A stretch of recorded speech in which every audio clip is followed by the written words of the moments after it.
All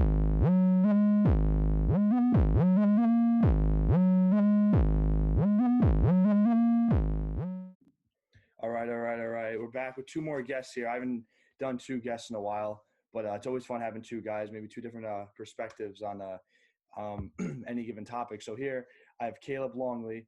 He's the director of hitting development and analytics for Arizona State baseball. Also the CEO of Marv Training. We're going to get into all of that in a little bit.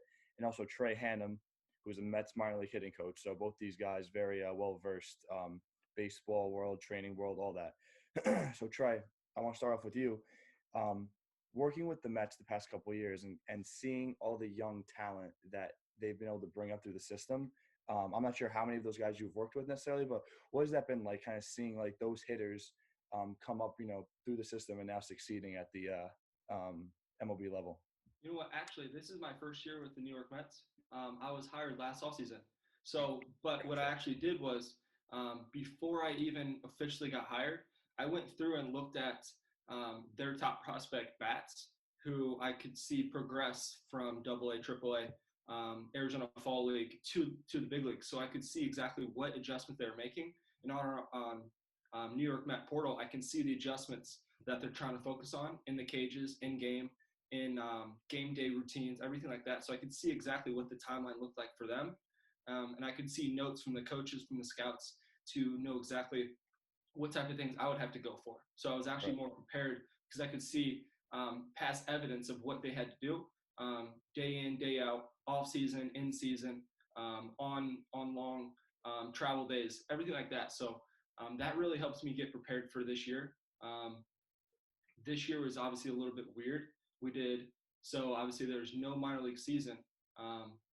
So everything for me, I'm personally I'm really familiar with like the private world for training, really specified one-on-one, one-on-two type training. So with no season this year, it actually helped me be with the players more because I could get more one-on-one training.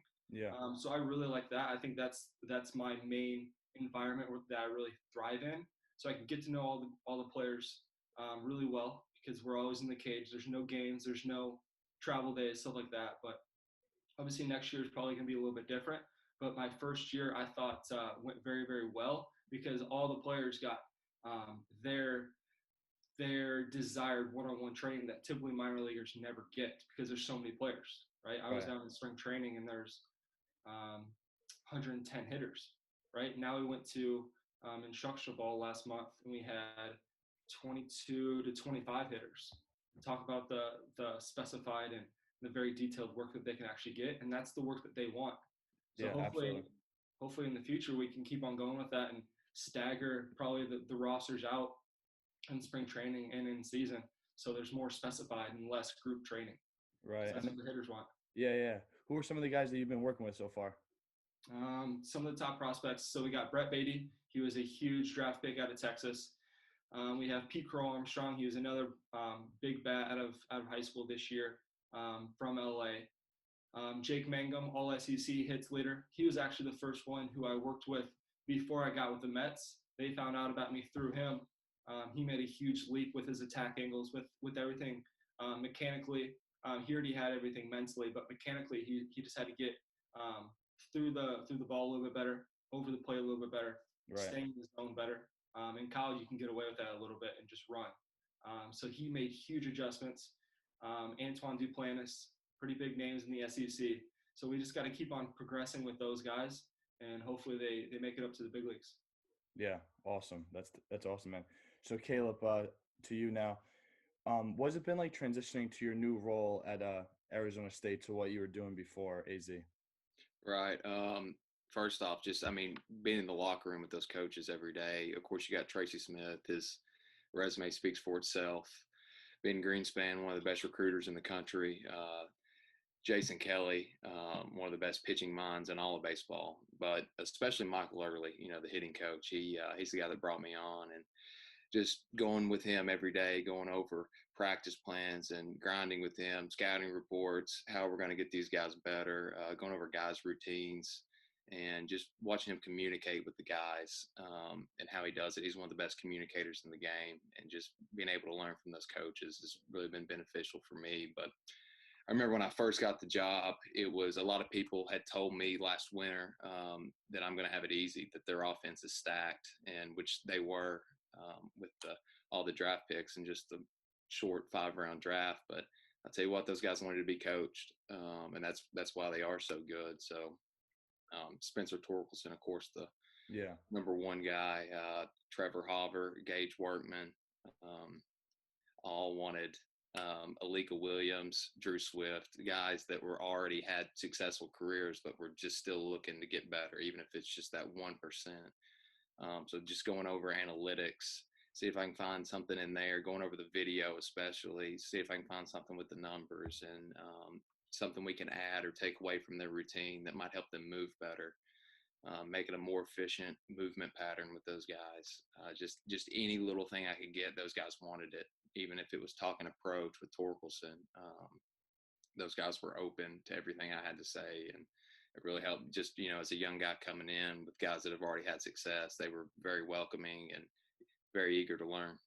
Right, and then what would you say is maybe the biggest lesson you've learned from the coaching staff so far? Because you mentioned that with their experience, you've learned a lot so far. Well, I would go back to the communication piece with Michael early, just how he relays the information and when he does. I remember I came in and a couple of the guys were struggling early, and I wanted to throw a ton of stuff at them. And he just explained, give it a little bit of time. They'll be coming to us, and they're going to be a little bit more eager to learn. Right. When they struggled this next game, and I was coming in wanting to make that change right away, and he kind of explained when the right time to do that is. And sure enough, that guy came in the office that Monday, and he was ready to make the adjustment, and he felt like it was his idea, and he ended up having a really successful year after that. That's awesome. Caleb, quick question. So you said I have to go through this exact same thing. What were some of the things that you had to kind of eliminate from the early work or training that you thought wasn't efficient or time efficient? So, of course, with the Marv band, I took a little bit off of the tee work. I wanted the guys using the bands as much as possible just to get the bat out of their hand a little bit, just so they could really feel the movements and concentrate on the movements as opposed to just aimlessly hitting balls off the tee.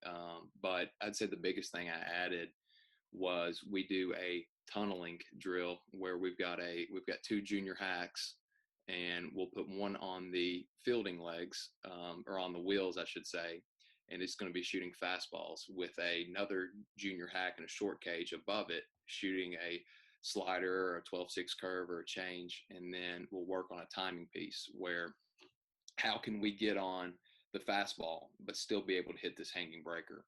And the way we've got the fastball set up, we've got it set up at almost where it feels like it's coming at an up angle. So we're really working on being able to hit the vertical approach angle pitch that all the pitchers are going to now, trying to work up in the zone, really trying to make sure we're attacking that. But then whenever they flip a hanging breaking ball, we're still able to get a barrel on that and do a little damage with it.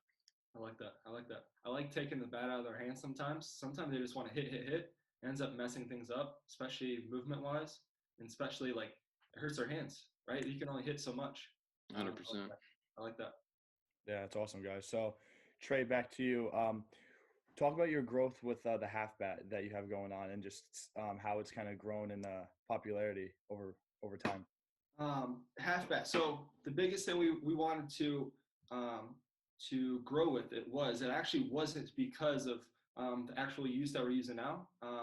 We wanted to use it because literally you're cutting it in half. It's going to be half the weight, right? So it's going to be just like this, half the weight. New York Mets won. So now you don't get tired because you're not hitting all day. So we wanted to give players more opportunity to actually work on their muscle memory. Same with the Marv Training, right? You're not actually hitting all the time. Now you're actually, with the bat, you can actually hit, but you're not swinging your game bat all the time. So you're not swinging 30-ounce bat. You're not swinging a 31-ounce bat. Now you're swinging a 18-ounce bat. So you can still get your muscle memory that a lot of guys can't get, because say you're doing training for an hour, hour and a half. After the 30 minutes, your hands, your body's fried. So now you put a little bit lighter bat in their hands. Now they can work on their bat angle. Now they can work on their attack angle, and still get the reps that they actually need, instead of having to shut it down just because their hands are hurting. So I feel like it gives the hitters more time to actually work on their movements that they need, instead of just going until their hands hurt, which a lot of guys do, which ends up backfiring and it sets them back a couple days because now they can actually hit comfortably without their hands bleeding. So then we added another piece where you're working on attack angles. We actually did a study where an average college hitters were getting more balanced in their attack angle instead of going high to low, instead of going to a 5 to a 25.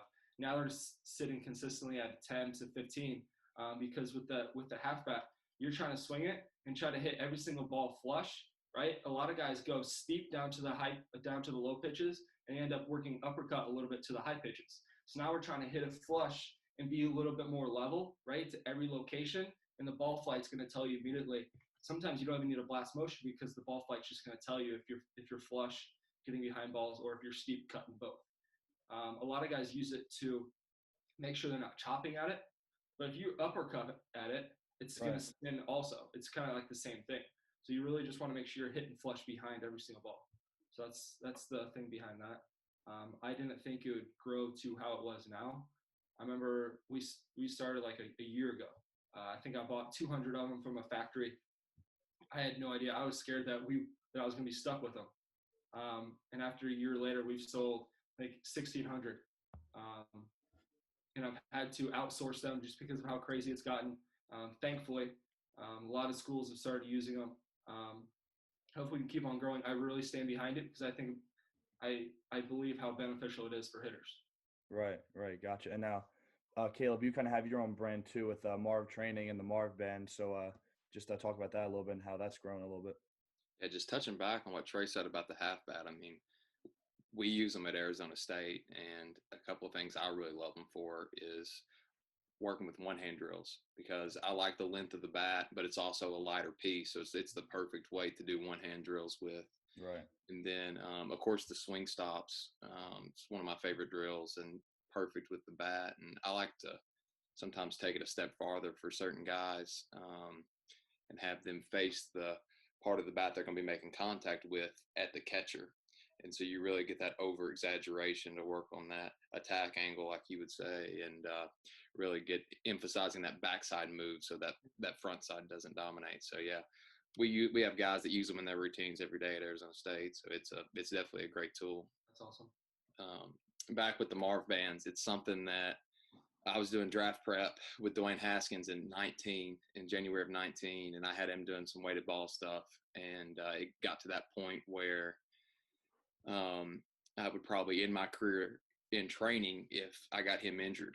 So I wanted to make sure I didn't tear his UCL or anything like that. So we were using the J bands to warm up with, but I really wanted something he could grab. First off, he didn't like having to strap in every day, and I wanted something he could grab to really work that full chain of the arm, and something that could really protect his elbows and get a little bit more activation in the scabs.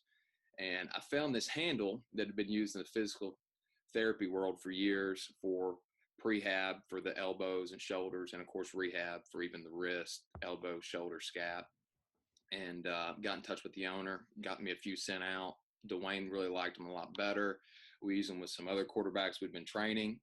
Went back to him to get more for some of my baseball guys, and we were doing a quarterback camp in LA. And the owner of the company actually offered to sell me the company. He's made a ton of money in the industry and fitness throughout his life, so he was looking for someone to kind of take the handle on, and I accepted and unexpectedly got into a business I did not think I would be getting into. And wow. We started off as strictly arm care, and ran with that for a few months, and we were doing well. But then I sent a set out to Craig Hyatt, the guy that posts the phenomenal GIFs on Twitter. Is a great hitting coach in his own respect, and he introduced the bands to Doug Latta. And Doug loved them, and me and Doug talked back and forth, and he ended up getting a 25, 30 for all his big league guys. And then ever since then, we've really taken off as not only arm care, but as a hitting movement prep, hitting activation. Going back to what Trey was talking about, changing the implement in motor learning is a great way to get guys to feel something they've never felt before. And what's lucky about the Marv band is you can't mechanically do it the wrong way. If you're going to if you're going to get the band in the channel as a hitting movement prep, you have to do it the right way, or else you're not going to be able to do it. So I've just been blessed, how much it's taken off and got them in the right hands at the highest level. And we've caught the attention of Dick's Sporting Goods, and this week we're actually making our debut in Dick's. So we're expanding the product line, different resistances, different colors, and we're going to Dick's this week. So I'm really thrilled. And congrats, man. That's awesome. Well, I appreciate Congratulations. it. Thank you. Yeah, it's awesome how you guys are kind of almost like changing the way people are training, with, and in specific ways with throwing and movements and hitting. And also, that's awesome for both of you guys. So last question I have is a question for both of you. And what I want to know is, what do you guys think makes a successful hitter on the college and pro level? So Trey, in your experience, what have you seen so far from the guys you work with? Physically, especially being able to control the strike zone, being able to control yourself in order to control the strike zone. So I talk to a lot of hitters. I'm like, can you control the pitcher? No. Can you control the ball that he's throwing? No. Can you control the catcher who's catching it? No. Can you control the umpire? No. Only thing you can control is yourself. So you literally cannot control the strike zone. Only thing you can control is you. So if you can't do that, fastball, changeup, curveball, just in the timing world, staying over the plate, staying in the zone as long as you can, being able to swing when you want. That's got to be number one key for all hitters, being able to swing when you want, be able to control the strike zone, as in controlling yourself. That with the mental aspect of always being in attack mode, anticipating each pitch you're going to drive, and not letting the pitcher get you outside of what you're building yourself up to in the cage world. Being able to control yourself, control your heart rate. So controlling yourself, controlling your heart rate, controlling your positive thoughts in the box, out of the box, and being able to control your bat, staying in the zone as long as you can. For that, I think it's the most beneficial. Caleb, what do you got? Well, I mean, I was going to hit on a lot of the same stuff you went at, but at the end of the day, I think it all comes down to being efficient, how you can get the most power for the least amount of effort.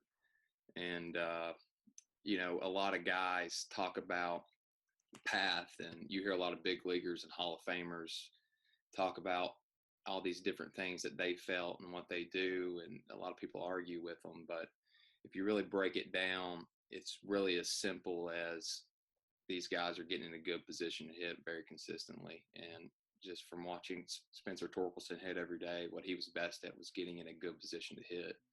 I think a lot of people look at the path and the contact first, when that should be almost a result of how they're moving and the position they're getting into. And it's almost like those guys, if they get in a good position, then 3 or 4 things they think could be correct, and not telling a guy that he has to think swing down, or not telling a guy that he has to think get the bat in the zone deep. It's if they get in a good position to hit, most likely the body will naturally work the correct way and move in balance.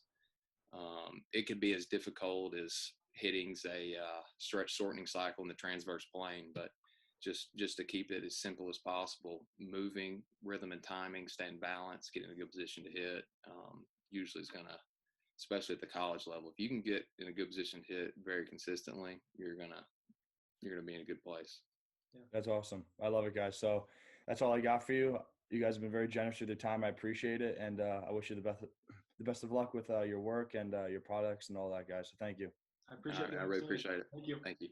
See you guys. Awesome. Talk to you soon.